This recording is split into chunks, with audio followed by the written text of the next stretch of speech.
You're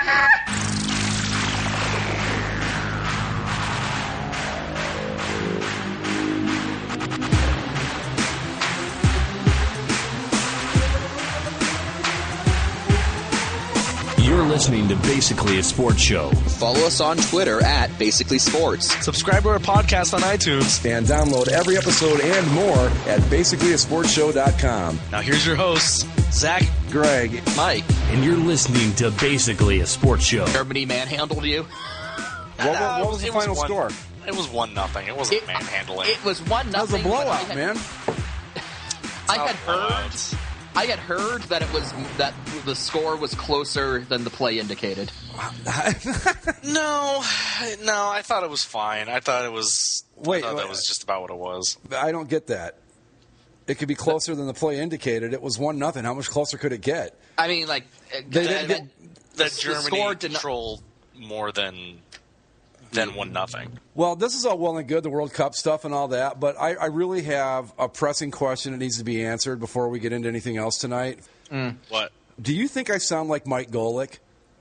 I've never actually spent a lot of time listening to Mike Golick, so I am not in a position to judge. Two people on our thread on the boards, on the Basically a Sports Show thread, said I sounded exactly like Mike Golick, and I thought, I don't hear it. When he said it, I thought about it. It's when you get excited, like very excitable. Like, hey, like the little, hey, in your voice. We're talking about Notre Dame. I think it's because we're both from Ohio. We probably have the same kind of inflection on certain things and that type of thing. Yeah.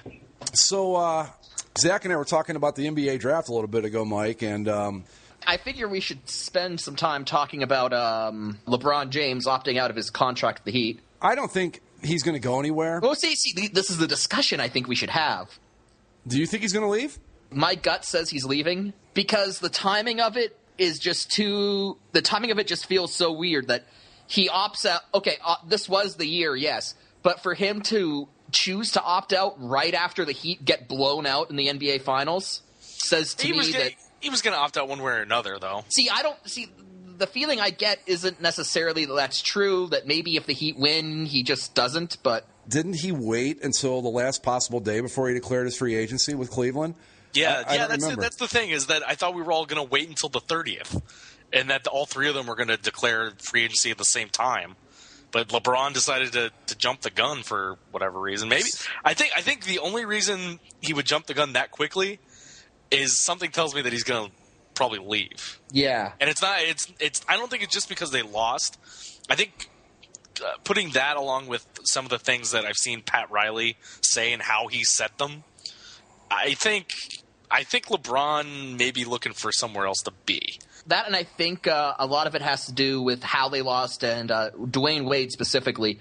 You know, I think it's obvious that Dwayne Wade is not the player he used to be, and if LeBron is looking at him saying, if you're not going to pull your weight on this team, then, I'm not going to be saddled with the entire thing. So he's taking off. My first impression is that it was just a move to see what they're going to do and see if they can restructure contracts. But the more I think about it, you look at that team, Wade is not going to get any better. Whatever his best was this year, that's the most you can hope for going into next year.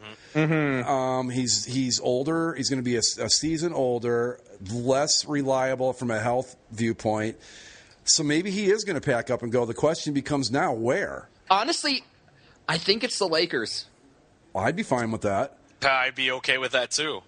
I mean, him and Kobe and Julius Randle and Steve Nash and Yeah, but you think about it, because the first thing everyone's going to say is, can LeBron and Kobe play together? But I think they can't. If the U.S. national team is any indication. Well, here's the thing, too. Right. LeBron knows. Let's say if LeBron, what did he sign with the Heat? A 5-year deal with the ability to opt out after 4? Something like that? Yeah. LeBron looks at it and he says, okay, let's say I do another 5-year deal. Kobe, at worst case scenario, if he's looking at it like I can't get along with this guy, he's only got to put up with him for another year or two. At most. I mean, Kobe signed a 2-year deal, and judging by the way he's played lately and how his body's holding up, I would almost guarantee there's the last 2. He's not going to be somebody that hangs around to sit on the bench and be a specialist or something. No. He's going to be like Allen Iverson. If he can't start, he's going to leave. Not only, those reasons put forward, but I think that, honestly, LeBron kind of might see the Lakers. The Lakers are sort of a legacy team, and he might see like, hey, this is my chance to make a big splash. Cleveland didn't work out because they really weren't willing to build around him. In Miami, he's got 2 titles, but it's always going to be thought of as, that was just the big 3 coming together, and and whether it's justified or not, there will be the perception that maybe LeBron didn't quite earn those championships in the same way. If you get what I'm saying? Yeah. But I think for the Lakers, you've got a legacy franchise that is kind of on the downswing. Kobe Bryant is probably not going to be there in 3 years. So it's the perfect opportunity for him to sort of make his mark on a legacy team. And if his presence can make the Lakers competitive again, or even, bring them a couple more championships, then he helps solidify his legacy. He's the guy. But here's you bring up the legacy. Mm-hmm. If he's going to play for 3 different teams, mm-hmm. what's his legacy? Oh, obviously, yeah, but if he actually does jump ship again, if he was so concerned with his legacy and how he's viewed in NBA history, he would have never left Cleveland. Well, I could see him leaving Cleveland, but if you're just going to start going from team to team, just because whenever your contract runs out, be like, oh well, I had a fun time there, but I need a new contract now, and you're going to go to a different team. Well, here's another way to look at it. It puts him in a different light, I think, at least in terms of his overall legacy. I mean, I'd love him as a Laker, and if he were to win us championships, it'd be great. But in terms of his personal legacy as LeBron, like when you think of Kobe's a Laker. Right. Michael Jordan is a Bull, despite the Wizard crap at the end. Larry Bird's a Celtic, Magic, all the way, Right. But I'm thinking that James might view the Lakers as a chance to sort of redefine himself as a Laker. Yeah, I guess he's almost similar to Charles Barkley, just without the... Well, he actually won some titles. Right. Well, because... what do you... I mean, Greg, I remember him more as a Phoenix Sun, but I know he had a lot of good years in Philadelphia before I started to care about basketball at all. With Charles Barkley? Yeah. He never struck me as a guy. I honestly, I don't remember if he got traded from Philadelphia or if he went the free agent route. But he never struck me as a mercenary just trying to win a title, just go wherever I can to get the ring. I think that LeBron, I think you're right in one aspect that that's how he's going to be viewed. But there's another way to look at it, too. The Lakers are down, like Mike said. So LeBron looks at this as like, I can be the guy that brings the Lakers back to prominence. Yeah. Which isn't a bad thing to have. And again, like you said, Zach, with his legacy, I don't know that he's that concerned about it. Anybody that sets aside the whole LeBron thing and just looks at it from a pure basketball standpoint, let's be honest, he earned every bit of those 2 titles and all 4 of those trips to the finals because those teams just weren't that good. Outside of him, you've got a diminishing Dwayne Wade and a Chris Bosh that was never that great to begin with, and what else? Well, and actually, I mean, you add in the Cleveland years, if you add in Cleveland, he has 5 finals trips. Right. And that Cleveland team, you can say whatever you want about him bringing Miami to the finals. He brought that team single-handedly to the finals, despite them getting swept by the Spurs that year. So they wouldn't have even been there were not for LeBron being an animal. So if we're talking about Cleveland, any chance he goes back there? I doubt it. I mean, it makes a cool story. It would really be interesting to see how people would react to it around here. Yeah. Especially Dan Gilbert, if you think about it, because... I think Dan Gilbert... Does he put another letter out Comic there? Sans letter. You're like, look, me and LeBron had a talk. We're cool. He's going to use either like copper plate or Arial Black this time if he papyrus. does it. Papyrus, chalk dust, but there's some talent with the Cavs. They just picked up what's his name, Wiggins, in the draft. You got Kyrie Irving, who was a pretty good player. Canadian #1 picks, Mike. Indeed. So it's Cleveland. So if he truly is a guy concerned about his legacy, he could right a wrong, quote unquote wrong, by coming back to Cleveland and taking that team to a title if there's enough talent there to do it. But the other place I've heard that is really trying to gun to get him, and apparently they've made some moves here just at the draft trying to clear a little bit of cap space, is Houston. Yeah. Supposedly Houston wants to get the triumvirate of, and this would be just douchebag central, of Dwight Howard, Carmelo Anthony, and LeBron. That team would never work. Could you imagine the sense of self-satisfaction in that locker room? That would be even worse than the Miami Big Three. That would be quite possibly the douchiest team ever put together in pro sports. And because they'd have to get away guys like Jeremy Lin, because then they wouldn't have the cap space. So that would be a team without a point guard. And they'd be like, well, LeBron's the point guard. Well, but you think about it, though. The point guard, but LeBron wants his 35. You're forgetting Dwight wants his touches. You're forgetting about James Harden. Not just going to be around the James Harden. Right. That's not going to work. But here's the thing: if you took away all the egos, and if they decided to play as a team, God Almighty, would they be good? But they wouldn't. But they won't. That's the problem. Yeah. So they'd be the 2004 Lakers. Right. With Kobe and Shaq and Karl Malone and Gary Payton. Right. Now I have special inside source from Toronto's making a bid? No, from Clippers' living room. Oh. That the Clippers are LeBron's number one option after Miami. Yeah, we've heard all this before. Yeah. Except for the fact that the Clippers would have to get rid of the good half of the team to get LeBron in there. But if you guys remember, going back to, was it 2010, the same type of thing was taking place back then. Chicago was making moves to pick up LeBron. New York was making moves to clear space for LeBron. All these teams were clearing space. And if you remember, Miami really never entered the conversation at the time until right before the decision thing. No one had any clue that he was going to go to Miami. So I think if there was some talk with, especially because Dwayne was in there when they were doing they all met up at the Olympics. That's right. Yeah, buddy meeting. But if in a year when all of our contracts are up, not even this season, but the year after, right? Let's get out of our cities and go visit you, Dwayne, because it's Miami. If I had to put money on it, though, if I had to bet, I would say that he will probably end up staying in Miami because it just makes the most sense. It just, I don't know where else. I'd love to see him go to the Lakers. I think that'd be great. The way it all just went down, anywhere he goes, I don't know if I'd be surprised. Yeah. Toronto. You would be shocked if he went to Toronto. That would shock me. Yeah. I agree. I don't know if I care all that much where he ends up. Not this time. It's different now. I think it's notable just because this is the NBA where one big superstar can turn a middling team into a title contender. And that's the thing. Whatever team LeBron goes to, he's going to be – the team's going to make the playoffs and going to win a playoff round or two. Mm-hmm. Right. And the other thing, too, to consider, and this is probably points to a reason why you should probably stay in Miami. If you were to go to a team in the West, if you were to go to the Lakers and have to fight the Thunder and the Clippers and the Spurs still. The Nuggets aren't a bad team. Because the Spurs will never die. The State Warriors, who were looking to try and get Kevin Love. The Trailblazers, when healthy, were very tough last year. The Blazers and the Rockets as currently constructed. Yeah. It ain't no cakewalk in the West. If he's wherever he goes in the East, they're guaranteed to make the final, pretty much.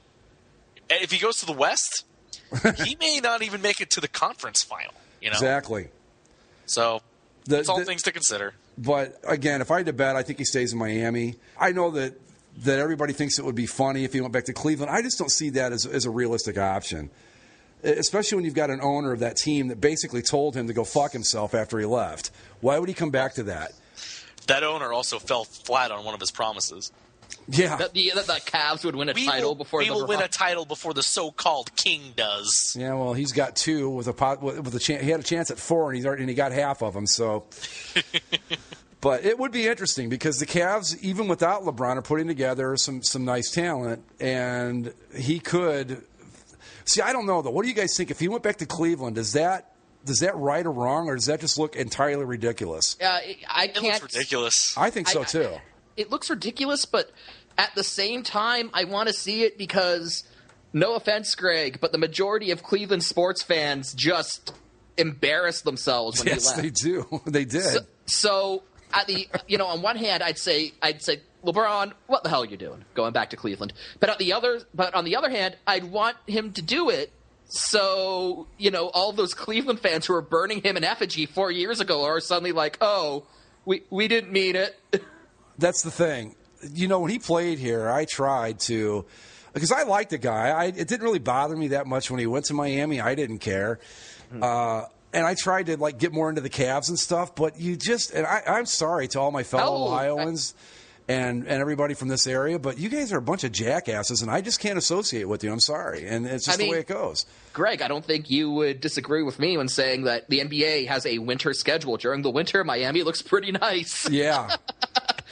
Yeah, exactly. That's another reason. Why would you leave Miami, where you get to play 41 games a year, to come back here? Because you could go to Los Angeles and play 41 games in L.A. Right, or even Houston for that matter. But I don't know. We'll see. It's going to be a circus again. Probably not as big as the last time around. Are they going to do the decision too, where it takes 2 hours to get to? Oh my God, that would be the best. He even knows now that was a big mistake. He should have never done it. No, I want him to do it again just because he does know it was a big mistake. He's just like, you know what? I'm doubling down on douche. Do you think?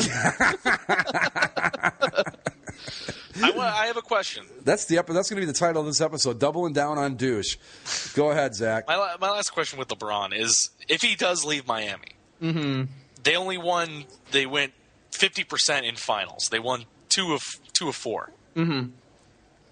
Is that sort of any disappointment? Considering that whole, what did they say? Not 4, not 1, not 5. not 2, not 3, not 4, not 5, not 6, not 7. Yeah. Yeah, Well, it depends. They were supposed to win every title. Yeah, but they forgot that the West is better top to bottom than the East is. That's where they kind of messed up with that.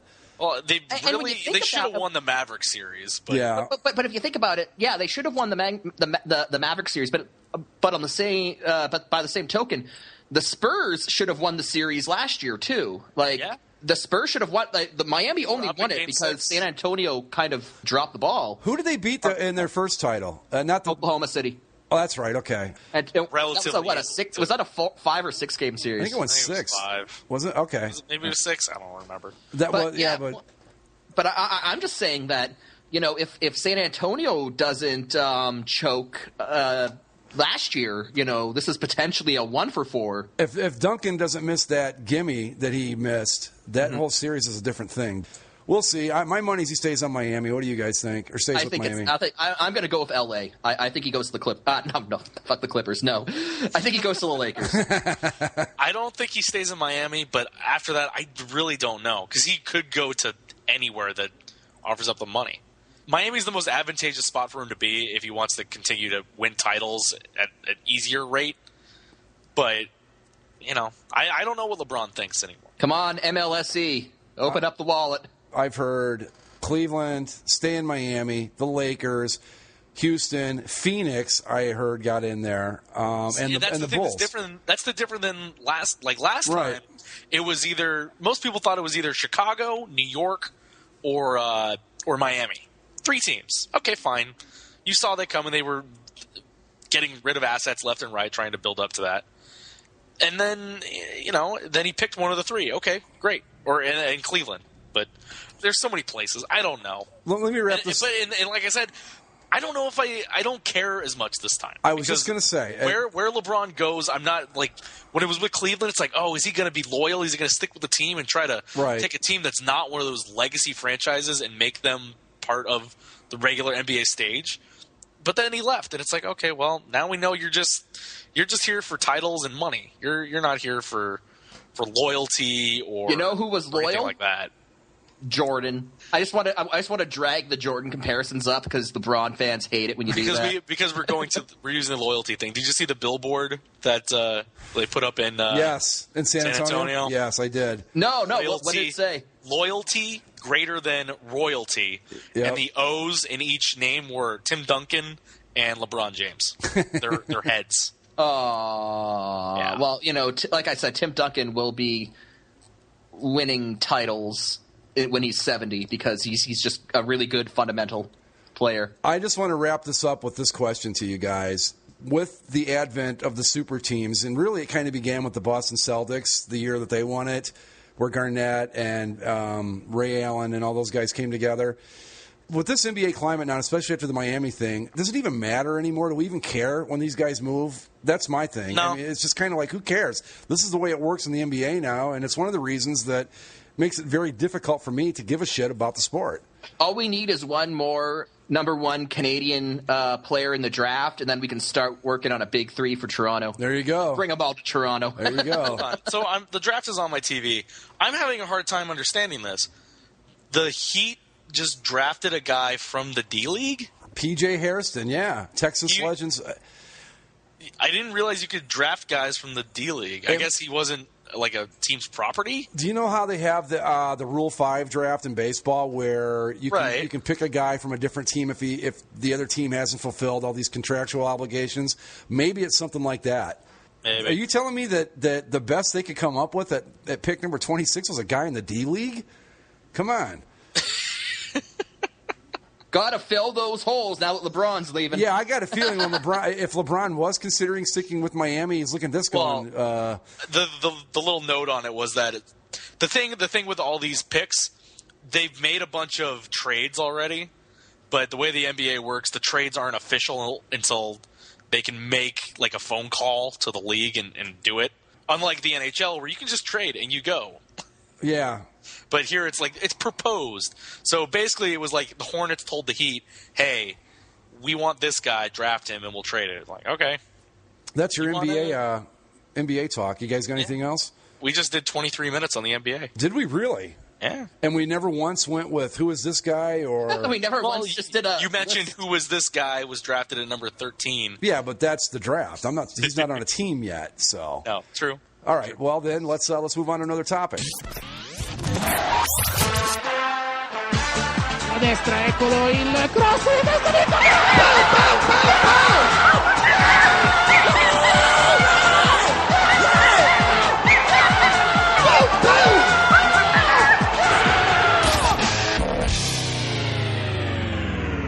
All right, Zach, let's do it. The World Cup. Copa Mundial. All right, well, here's the thing. There's two ways to start. There's the actual results of the games, and hey, the group stage finished up today, and we're going to the round of 16. Or we can head to the snack bar. What's at the snack bar? Snack bar. Luis Suarez. Oh, God. Yeah. Even I heard about this. The world superstar that is Luis Suarez plays for Uruguay. He was the player of the year in the English Premier League last year. Well, he bit a guy. Oh, he's got a history of biting people. This is his third recorded bite in professional competition. First time was when he played with Ajax of the Dutch league. There was like a big kind of scuffle. Guys people walk up to each other and yell. Good job, Stop. And he just leaned in and bit him on the collarbone. When he's playing with Liverpool, his current team, they were playing Chelsea, and he was going in, trying to get positioning in front of the net, and the Chelsea defender kind of put his arm out to kind of block him out. So instead of, trying to just move, Suarez then grabbed his arm and brought it up to his mouth and bit it. Like, it wasn't one of as conspicuous like leaning in and biting. It was, no, he grabbed the arm, pulled it to his face and bit. What is with this guy? And now this time, same sort of thing. He's getting positioning in front of the net. His face just happens to be right next to the shoulder of Giorgio Chiellini, of Italy, and just leans in and goes for the bite. And he didn't get called for it. He didn't get. Well, here's the thing. This is what I heard. And the Italians start running down the field, pulling his shirt off his shoulder, and be like, "Look, there is a bite mark." You can see it on the video. There are teeth in his shoulder. I heard was he suspended today? I was just going to say, I heard on the Dan Patrick show that FIFA has to do something because the World Cup coverage is so good. There are so many cameras, it's kind of hard to deny he did this. Right, and FIFA did. Let me pull up the. I think it was 4 months. They immediately initiated. Well, FIFA has this weird system because it's international and it's old and it's feudal. They have these systems, and so first they had. Because it's dating back to football tournaments from the 1600s and whatnot. I was going to say, do you mean feudal, F-E-U-D-A-L, or futile, F-U-T-I-L-E? Feudal. With feudal. Okay, cool. They had to officially charge him with this. They couldn't. They couldn't just say, "Oh, he did it." It's not like the NBA where it's like, "Well, we saw you do it, so you're suspended." No, they had to charge him, and then they had to get a tribunal together and decide, did he actually bite the guy? I don't know. Oh, well, I guess he did bite the guy. And then they came down with the ruling today. Luis Suarez has been banned for He's got a 9-game ban or 9-match ban and a 4-month international ban, which basically means he can't play any professional soccer for the next 4 months, which cuts into 10 weeks of the English Premier League season. If he even stays, and the other thing is whether he stays in the Premier League or not, because it was being bandied about before this that he was going to get basically traded to Barcelona for a crap ton of money, like more money than you could ever imagine. I don't know. I can imagine a lot of money. And so, yeah, I think it's a little lenient considering this is his 3rd time biting someone. Only 4-month ban and then the 9-match ban, which some people think that is it 9 World Cup games only? But from what I can understand, it's 9 official international matches, so not friendlies, but like tournaments within their federation and World Cup qualifying. Let me ask you this. This is just a question from someone that knows nothing about this sport. So with this ban in place, could he theoretically play for an MLS team? Or is that... No. Okay, he wouldn't be able to. MLS falls under FIFA. MLS. That was my question. Okay, that was my question. It's a 4-month ban. He can't go anywhere. And he got a fine of 100,000 Swiss francs. Which is what, about $32 American? I think I saw it was 65,000 pounds. Ooh, that's a lot of money. $120,000. Yeah, but what does he make? Is that just a drop in the bucket to him? Yeah, you wouldn't even notice. Well, my question is, what does he hope to gain by biting people? That just seems like psychotic behavior to me. Yeah, I don't understand what he's doing. I don't think there's any thinking involved in it. Is he just like, Luis, smash, and then he just starts biting people? Like, I don't understand. Well, yeah, I mean, the dude's got to be pretty riled up to take a bite out of someone, I would think. Well, did you see the actual... Does he have rabies? Let's hope not. Foaming at the mouth? Did you actually see the bite, Greg? No, I did not. Okay, well, here's a link to said bite. Okay, let's take a look at the bite here. All right. I think I can get links to the other ones. Wow. Holy cow! Yeah. All right, here we go. Yeah, just leans in and goes for a snack. Which one is he of the two? He's in white. Suarez is in white. He's holding his mouth? Yeah, because would you bite him too hard, dude? Elbowed him in the head. Oh, good for him. And then here we go. Here's a close-up. Yeah. Oh, for fuck's sake, he sure did. Yeah. And if you want to see the one that he did when he was playing for Liverpool is hilarious, I think. There's a link to that one. It's even more egregious because it's just like that one. It's like, okay, he kind of just bent his neck a little bit, but the one what he did when he was playing with Liverpool is just like very blatant. Like I grabbed an arm and he just grabs his arm and just starts biting him. Yeah. So God damn it! Jeez, dude. Yeah. And then he gets up like, hey. Yep. That is weird. There's something wrong with this guy. Yeah. So.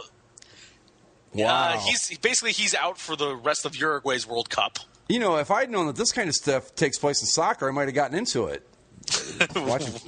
Biting and all that. That's pretty. Yeah. No, it's pretty ridiculous. Yeah. And the thing is too, because the other thing is this is getting a lot of play here in the States too. Finally. Because all these games are being played at a watchable hour. Right. So a lot of people that are new to soccer saw this, and has got a big reaction here in the States, obviously. Well, is he a pretty good player? I mean, he was the player of the year in the Premier League. Okay.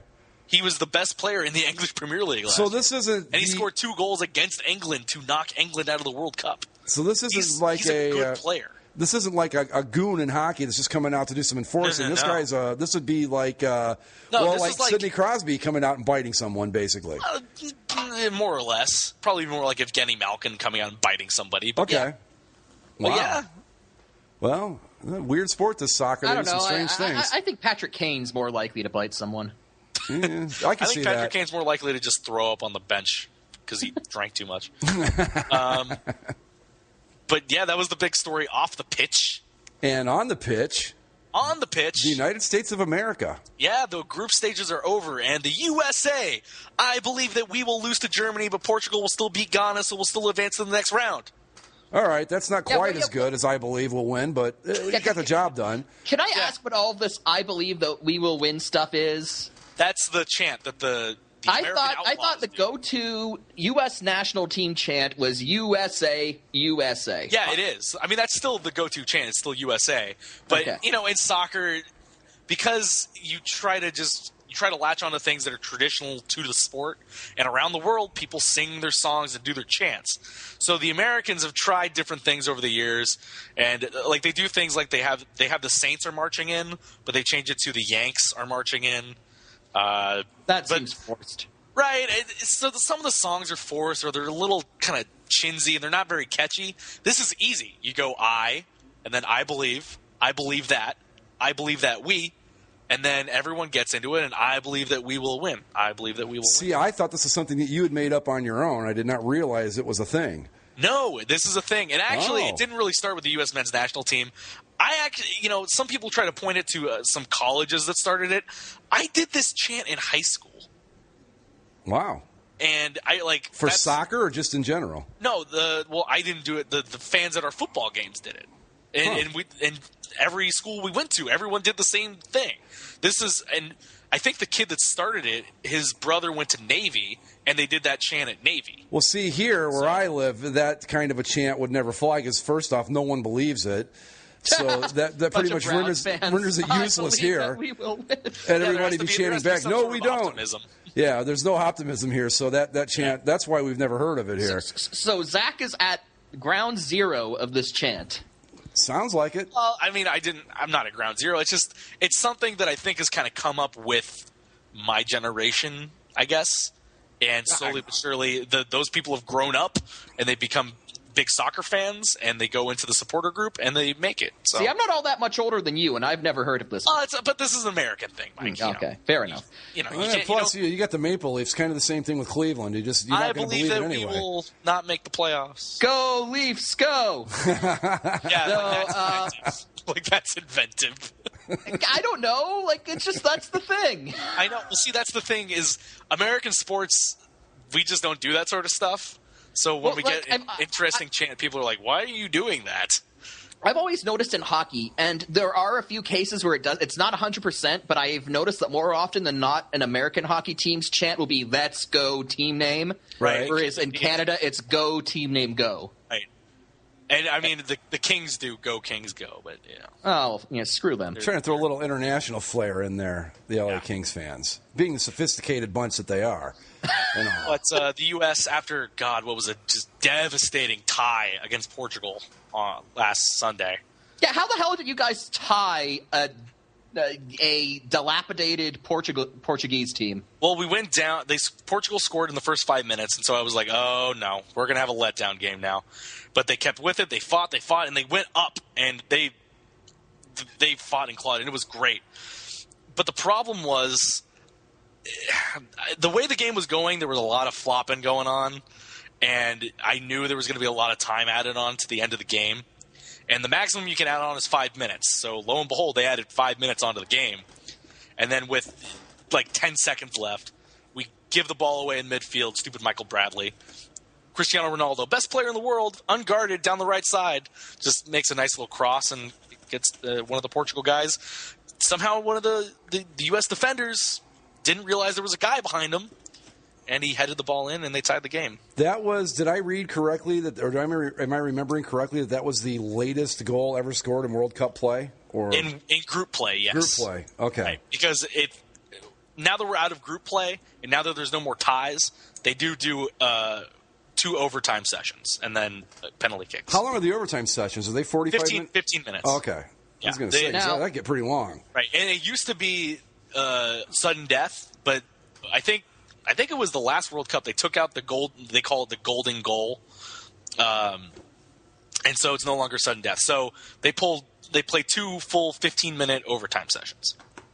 Now now I have to point out what I think is actually say 1, and then if you're tied after that one, then you do what I think is the best soccer chant in international play. I'm not sure if I brought this up before on the show or not, but it's what English fans chant when they're playing Germany. If you won the war, stand up. Really? Yeah. Well, that brings me to one of the things I had lined up. Because, we're playing Germany today. And what's the biggest thing that people remember from German history? Deutschland, Deutschland, über alles. Heil Hitler! Yeah, them. So that little episode. How would you like to? When stupid Americans try to talk trash to Germany, what do you think gets said? Yeah, Nazis? A lot of Nazis getting thrown around. So Deadspin, they tracked the usage of Nazi between 11:35 a.m. to 2:03 p.m., the time when the game started and the game ended, and they worked it out to there was about 3.4 Nazis per second on Twitter. Jeez. Was this measured in giga Hitlers? Yeah, well, it reached its peak when Germany scored their one goal. Nazi topped over 20 tweets per second. Wouldn't you hate to have to say you're a German person? You've got to live with that. That's just part of your with us. It's slavery and. It's but nobody calls us out for slavery. No, but they should. When they're playing the United States. Yeah, it's not like when Ghana plays the United States. Yeah, no one brings out the slavery references when Ghana plays the U.S. That's what I mean. I mean, Germany. We've done some screwed up stuff in our history too, but Germany's that's just something they're just not going to live down. But the thing, I feel bad for the Germans actually because we're getting to the point now where anyone who was actually old enough to be a part of German society or part of the Nazi regime, like that generation is dying off just due to sheer old age at this point. So, in say like 5-10 more years, you're going to have a Germany that, you can legitimately say is like completely, free of conscience for that whole Nazi thing. And it kind of sucks for those folks that, they're still going to be labeled with, the Nazi chants when. Although I do think that the English chant is pretty funny. Yeah, that's pretty funny. Won the war, stand up. But classy Americans, way to go. Yeah, we're good people to the rest of the world, aren't we? No. Yeah, that must suck for you guys when it comes to hockey. What can you drag on Canada? 1980, even though you really had nothing to do with it. Yeah, we weren't involved in what can you you can pull out the Nazi references for Germany. What can you pull War up of 1812 was a tie. I don't know. Are you talking hockey in general or just international hockey? International play. Oh, nothing with that. But if but we could pull out the you haven't seen the cup up there except as a display since '93, or when all of the Canadian players for your American teams bring it back home. The American dollar's strong. The American dollar's strong. Not as strong as it used to be, though. Canadian dollar's almost on par. The Canadian dollar's almost on par. Anyway, so what's up? What's next for us in the World Cup, Zach? Well, what's next is the knockout rounds. It's one and done. Somebody's got to win these games. Round of 16. We'll just go through the bracket real quick. We must make our picks. Well, Brazil was the winner in Group A. They take on this is interesting because there's this upper left quadrant of the bracket, all South American fare. You have the group winner of Group A, Brazil, taking on Chile, who got second place in their group. So Brazil and Chile, a South American battle, and they will play the winner of Colombia and Uruguay. Both those games on Saturday. I'm picking Colombia because Uruguay's star player is out for being a maniac. Yeah. And although I've heard rumors that Uruguay is going to boycott the rest of the tournament. Yeah, they're not going to do that. Seriously? Well, the thing is, they're not going to do that because, Uruguay is bordered by Brazil. So they're going to have all their fans there. And that will actually be, if you want to see a good soccer atmosphere, those two games will be fun because you'll have a lot of fans from both sides in these stadiums. Very competitive games between some really good teams, actually. Chile's been one of the big surprises of the tournament. I'm going to pick Chile on an upset over Brazil. Really? Yeah. Huh. I don't know. Brazil, for my limited soccer knowledge, Brazil has underperformed the last two World Cups. Brazil has been a little underwhelming. Chile has been very impressive. It could happen. I say Brazil. I say Brazil. Maybe they get a bit full of themselves. Maybe Chile takes advantage of that. I'm gonna go out on a limb, say Chile wins. And I think you said it was Colombia versus Uruguay. Yes. I say Colombia. For spiders. I got to go with Brazil because I can't go against Fred and Joe. So Fred and Joe, the Brazilian soccer players. And because I think Brazil's got a badass flag. So that's my pick, Brazil. But Chile has the most handsome flag. Well, I don't care. According to their government in a contest that was never held. According to themselves. If there's one thing you got to know, you don't bet against Fred and Joe. There you go. My little Muhammad Ali moment there. No, I take Brazil because they seem better. All right, what else we got? I didn't pick. I was going to say Colorado. I got Colorado. Well, it said COL. What am I supposed to do? I'll take Colombia because they've got better drugs. So there. I think I'm going to go Brazil and Colombia also because I think the Luis Suarez thing is going to affect Uruguay, not just by their scoring, but it's going to get in their heads. It's going to be a big deal, to say the least. We'll move on. France and Nigeria kick off. France won their group. Nigeria, one of two African teams making the tournament or making the round of 16. The other African team is Algeria, and they will be playing Group G winners Germany. Germany's going to steamroll Algeria. You think so? I think so too. I think so too. Germany is probably probably the favorite to make it out of this corner of the bracket. I mean, again, previous limited soccer knowledge, but from what I've gathered, Algeria has not, even though they've made it into the knockout stages, they have not been all that impressive. Algeria, I like the way Algeria dismantled Korea, but I could have dismantled Korea. I'm going to go with... They were second place in a weak group. I got to go with Germany, too, just because... Germany's good. They need the living space, too. And don't forget that. The Germans need their living space. Despite you guys loving Nigeria's nickname, the Super Eagles. How can you go against the Super Eagles? France has been very impressive. Yeah, very, very impressive. They're not the Super Eagles. They're just cocks. Yes. But I gotta go with both the European sides taking down the two African sides. Not me. I'm taking Nigeria in the upset over France. Over France, yes. That's gonna be tough. I'll go with France. Nah. I've already gone with one upset. I picked against Brazil, so I've got to play it safe from here on out to keep this balanced. All right. Other side of the bracket, you have one very good game and one kind of crap game. The Netherlands takes on Mexico. La Orange. That could be good. That's going to be a very good game. Mexico's actually been very good despite how they played in qualifying. And Netherlands, I think, has been the best team in the tournament so far. And they will face off against two surprise members of the 16. Costa Rica and their fun up-tempo style that took down Italy and England. And they'll be taking on the horrible-to-watch, please eliminate them. I do not want to see this team go farther in the tournament than they have. Greece. Greece is... How do I explain Greece? They're broke. Well, no, the team itself. I'm sure the team's broke, too. The problem is you can't play for 0-0 draws in the knockout stage. Oh, so they're the Florida Panthers. I was going to say they're the Nashville Predators of the World Cup. Then, well, yeah, basically. except the Predators are expected to try and score at least one goal to sit on. The Greeks will just be happy if somebody else puts the ball in the net for them. Well, so. I like the Netherlands because any team with wooden cleats you can't bet against. So I take the Netherlands over Mexico and Costa Rica. Great vacation spot from what I've heard. So especially when you consider how dirty and nasty Greece is. So I got to go with Costa Rica. I'm going to go with Costa Rica.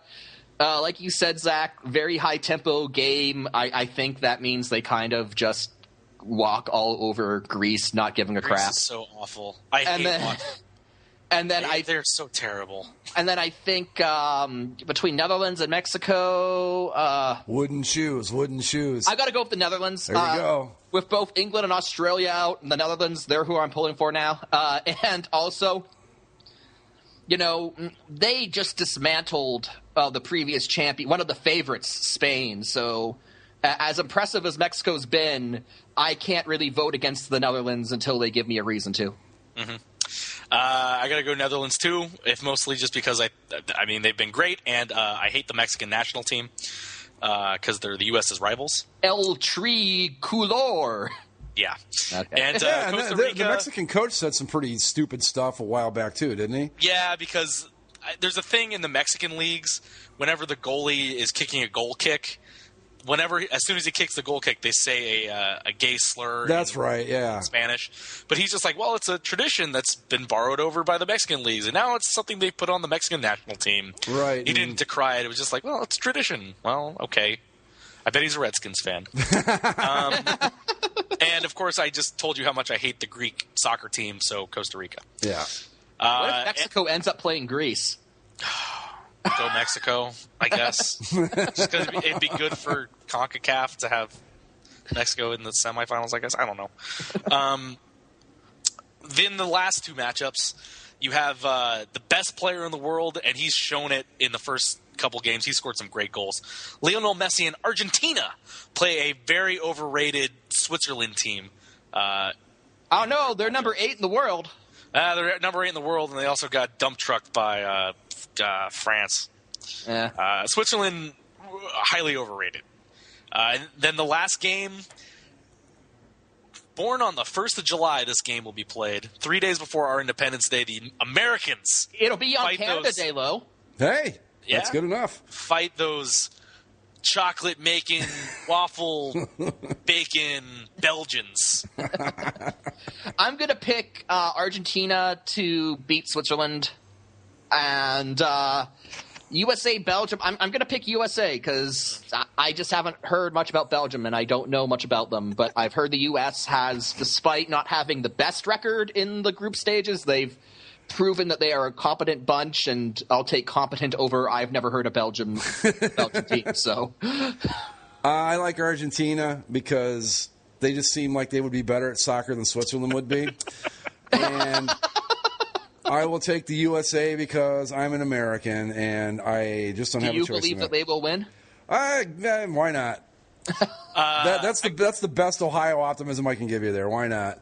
I think Argentina will win because Lionel Messi is the best player in the world. Oh, and there's that too. Argentina's defense has been a little suspect, but that's fine because they score more than enough goals. And then Belgium, USA. Here's the thing. Belgium, they won the 3 games in the group stage. One of the only teams to win all 3 games. The thing is, they were in a terrible group. Their group was Algeria, Russia, South Korea. So Russia will not advance? Russia will not advance. I was looking forward to that USA-Russia game. They did advance at home. It's just that, Well, no, if Russia had advanced, they would have been second place, and they would have played Germany. But Belgium, they have talent. They have a lot of talented guys. Marouane Fellaini, guy with a big afro, plays for Manchester United. He's the Alexi Lalas of Belgium. Yeah. Look at me go. There's a nice soccer reference for you. But Belgium, they won their 3 games. Not impressive against very bad competition. So I'm going to go USA. I'm an American. I'm going to pick them anyway. But I legitimately think they have a very good chance at beating Belgium. Now, do I think if they go to the next round, could they beat Argentina? Probably not. But seriously, at this point, it's the knockout rounds, and anything can happen. If they get to the point where they play Argentina, that would be win, lose, or draw. They can't draw, but that would be a pretty good World Cup for them, wouldn't it? Yeah, we'll making the quarterfinals. Yeah, that's the quarterfinals is a high mark for us right now, and that's weird. You're like, well, you made it to the final 8. Well, in terms of world soccer, that's a great thing for us, right? Just getting out of that group, and if they can make it to the quarterfinals, that is a huge victory for American soccer. Well, that was what I was going to say. We're only going to get better. So that's what I was going to say. Getting out of the group of death was an accomplishment in and of itself, wasn't it? Yeah. So. We advanced out of the group of death. That's something. And Portugal and Ghana. But you know what? I don't know about this.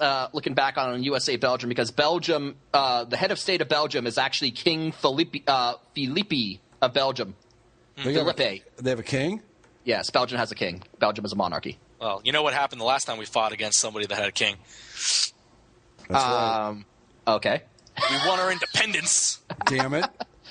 Speaking of that, I'm watching that. Felipe. This is King Felipe. I don't know. He's a country that's famous. The waffle king. He is the literal waffle king. Yeah. What are they? unless the soccer ball is made out of waffles, then I think the U.S. have a better chance. That'd be kind of cool looking, though, to make like a skin for the ball look like a waffle. It'd be interesting. Yeah. Sure. Do you think that's what the Belgium league, the top tier Belgium league, uses a waffle patterned soccer ball? But that is the World Cup. We're moving on to the knockout stages. This is where the business gets done. USA, I believe that we will win. I believe that we will win, sort of. Yeah. All right. Yeah.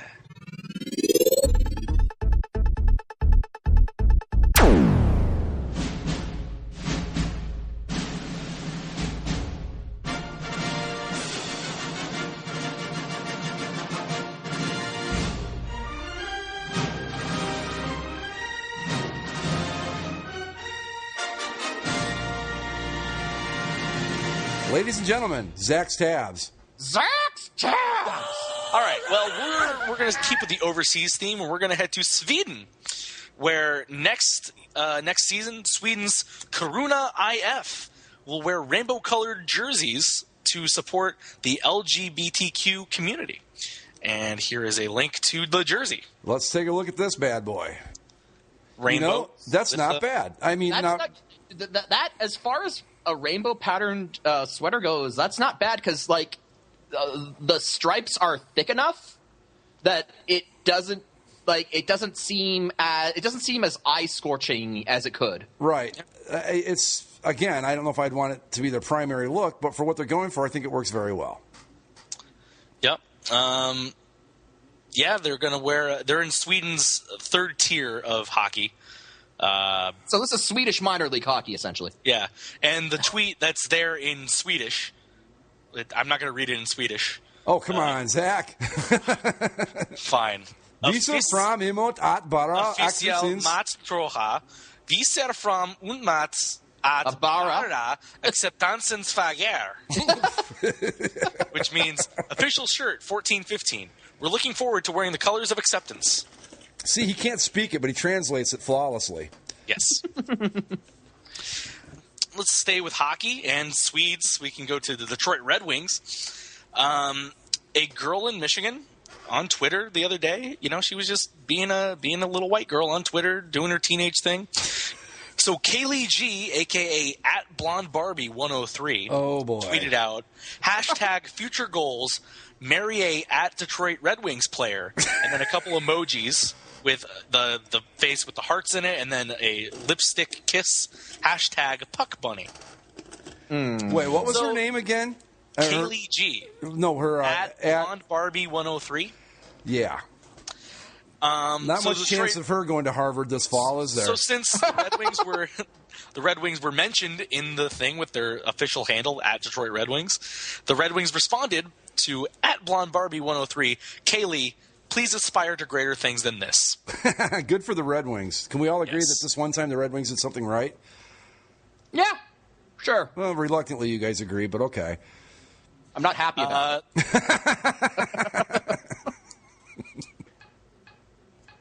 Okay, what's next, Zach? Well, do you want to talk about the Fleshlight's new application? Why? I think we should, because at basically a sports show, we like to cover all the important developments in technology. Well, you know what a Fleshlight is, correct? Mm-hmm. Unfortunately, I do, yes. Yeah. For those that don't, it's a flashlight that has a fake vagina in the light part, so you can look like you can masturbate without looking like you're doing something weird, except that you're having sex with a flashlight. Yeah, but other than that, it looks completely normal.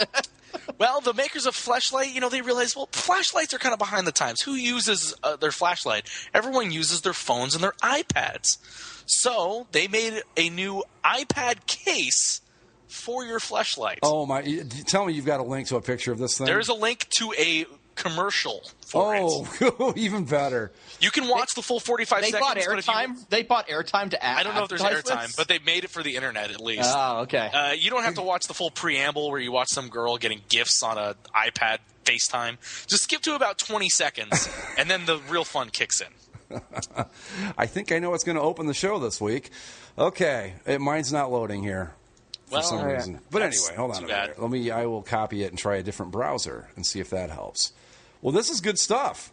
I got to see this thing. Basically, what it is, Oh, it's God. an iPad case. It sounds like Mike just saw it. Oh, It's God. your traditional iPad case, and then it has basically what looks like a cup holder on the back side of it. And that's where you insert your flashlight or your Fleshlight. So if you're having a FaceTime with your girlfriend, you can give her a point of view experience. Oh, my God. Where she's basically going down on you virtually. Oh, my God. Yeah. You can't unsee this. This is the problem. No. And just the way the commercial is great. Just the way the guy slaps the thing into position. It's not like already there. Let's do this. He's like loading a bazooka, just like it's something to behold. It's called the Launch Pad. Is what it's being called. That's perfect. The reviews that's received on the Fleshlight website. Launchpad takes watching POV videos point of view to a whole new level. Feels like I'm having sex with my favorite porn stars. Oh. I love warming up my Fleshlight, finding some awesome porn, and going to town with the Launchpad. Signed, Captain Beefstick. The grips on Launchpad make it very easy to thrust into the Fleshlight rather than stroking. It takes masturbating to a whole new level. Signed, all 4 girls. Taking masturbating to an all-new level. Oh, God. Stoya porn on your tablet plus Launchpad plus Stoya's Fleshlight makes it feel like she's in the room. This feels like better than the real thing. Signed, Flesh Lover. Oh. And the last review, I get out my Launchpad whenever my wife leaves town. Now I wish she'd leave more often. This thing's amazing. Signed, Money Shots. Oh, God. And first off, let's be honest about it. He gets it out when the wife is at home. Who's he trying to kid here? Launchpad costs $25. Send your orders in now. That's not a bad price. No. And people say we don't cover serious topics here on this show. Come on. No. No, we don't. Wow. This is just this is where we are as a society, folks. Actually, I forgot there is one small baseball thing. I just want to point out that this is why Rome fell. I just want to point that out. This is one of the things, the downfall of society. One quick baseball thing. I'm going to leave the big charts and stuff that we wanted to talk about last week. We're going to push that back again. Okay. It's interesting. But, of course, how could we go this week without discussing the newest fashion statement in MLB? Oh! The protective pitcher. Oh, my God. Yeah. First off, I think that the pitcher looks like Turtle from Entourage. Look, he does. He very well does. And that hat is guy. just awful. I think it's Alexander Torres or something like that. Yeah. Here's the thing. If you wanted to protect them, why not just have them wear like a batting helmet? Right, exactly. Or like a John Olerud helmet? Right. Why do you have to make a Super Mario Brothers style puffy hat for them to wear? I've seen people defend this saying, oh, and like if everyone wears it in a few years, we won't notice. Right. It's we're going to notice. What do aesthetics mean when we're talking about safety? Okay. How often do pitchers get hit in the forehead? Exactly. If he got hit on the nose, he'd still get a concussion and a broken nose. Right. Exactly. If you really want to protect them, you've got to go with something of a design that's more like a football helmet or a hockey helmet than this. I mean, if you're really worried about protecting his entire, because like you said, if that thing busts him right between the eyes, the hat's not going to do a bit of good. When people try to defend this, it's about safety. My first response is, it's honestly, but he looks like an ass. That thing just looks stupid. Right. Do you think any batter is going to go into the box and take you seriously? No. And how do you feel pitching with this thing on your head? Pitching with a goddamn Super Mario hat on your head. There are better ways to do this. I understand. Yes, we need safety.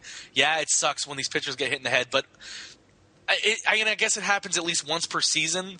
But are we really going to make every pitcher wear these things? If I were a pitcher, I'd hold out. Like if I were, I would refuse to wear this unless they made it mandatory. Like some people are like, well, they said the same thing about hockey helmets when they try to put them in hockey. But hockey helmets don't look stupid. Not the same thing. Hockey helmets are practical, yes, and that's more sense. Realistically, how many times does a pitcher get hit in the head with a line drive per season? Not very many. Maybe twice. Yeah. and how many pitchers are there, and how many games are played, how many pitches are thrown, how many balls are hit. Right, and believe me, I'd rather get hit square in the head than wear that thing. But again, if you're going to go this route and you want to protect the pitcher's head, you've got to. This isn't the way to do it. This thing just looks. I can't. It looks like something, but I can't come up with what it is. The Super Mario hat. That's what comes to mind. Well, that's what comes to mind for me anyway. Okay, I think I'm still stuck on the fact that he looks so much like Turtle that's what's throwing me. But yeah, that's wow. But yeah, that thing's horrific. And the last thing, and I should have paired this up with the Fleshlight story. I wasn't thinking ahead. I'm a bad producer.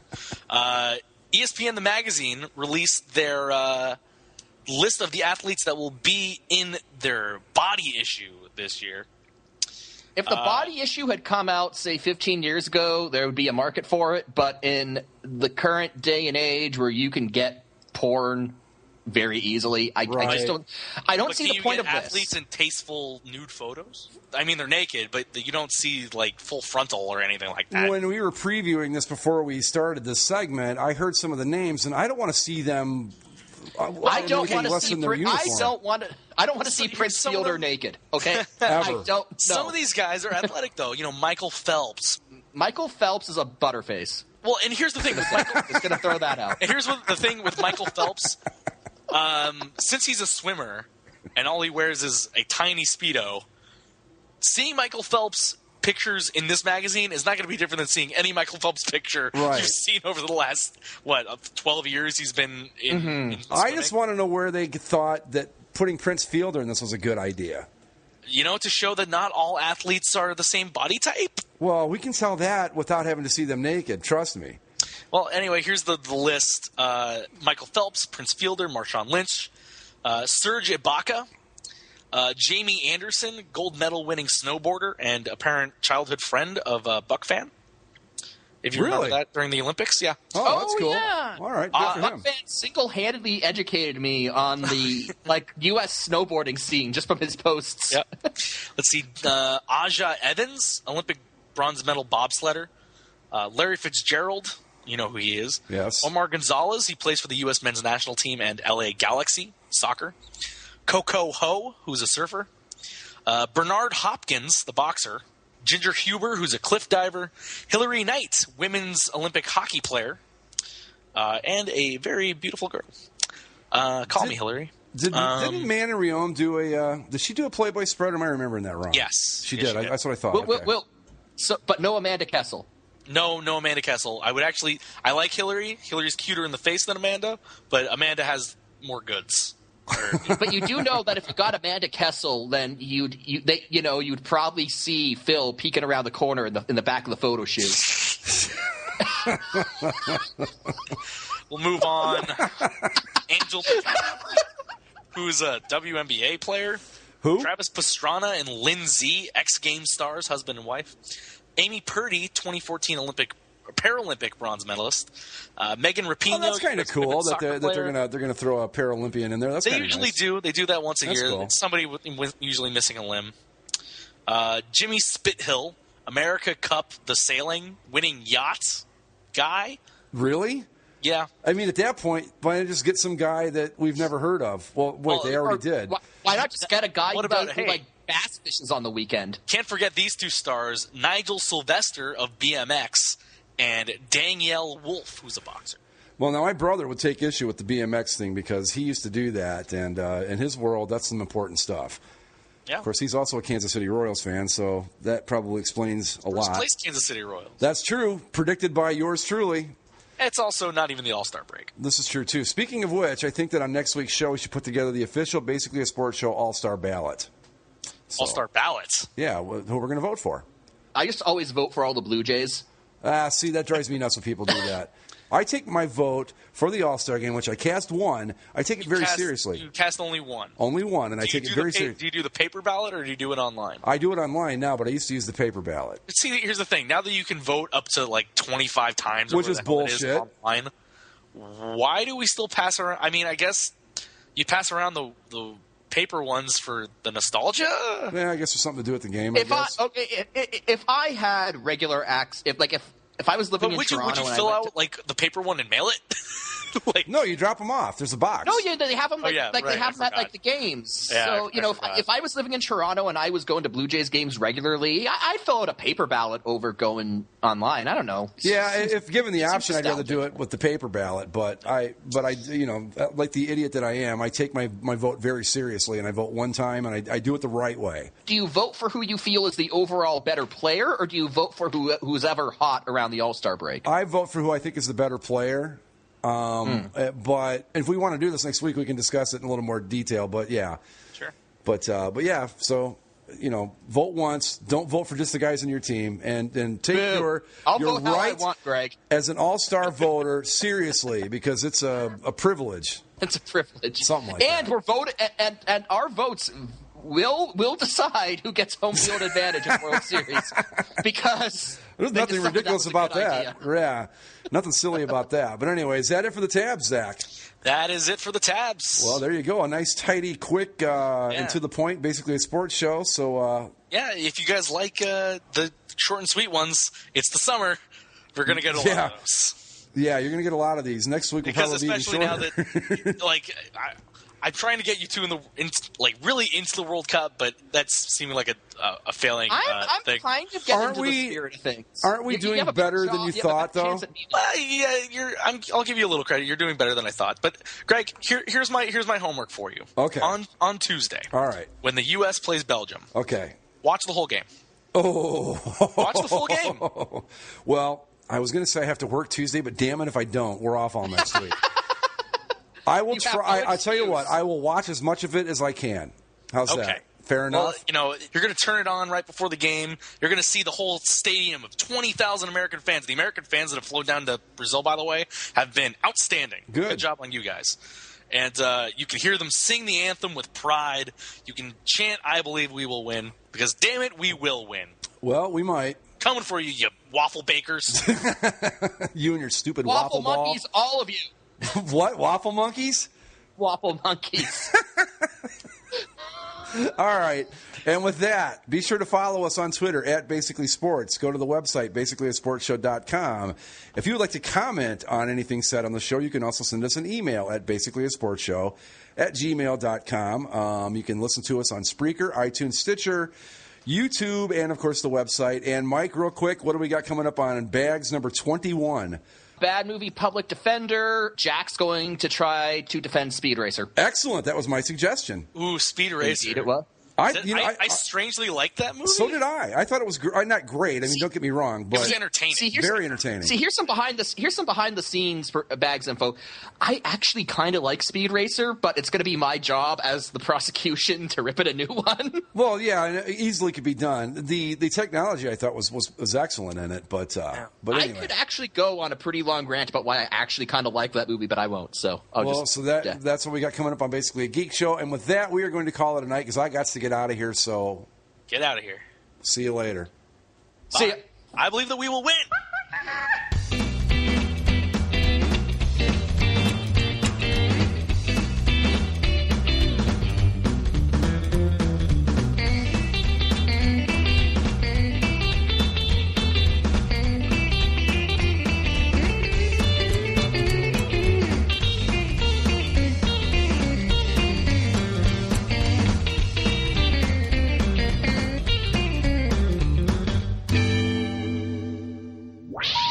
Please hang up and try again.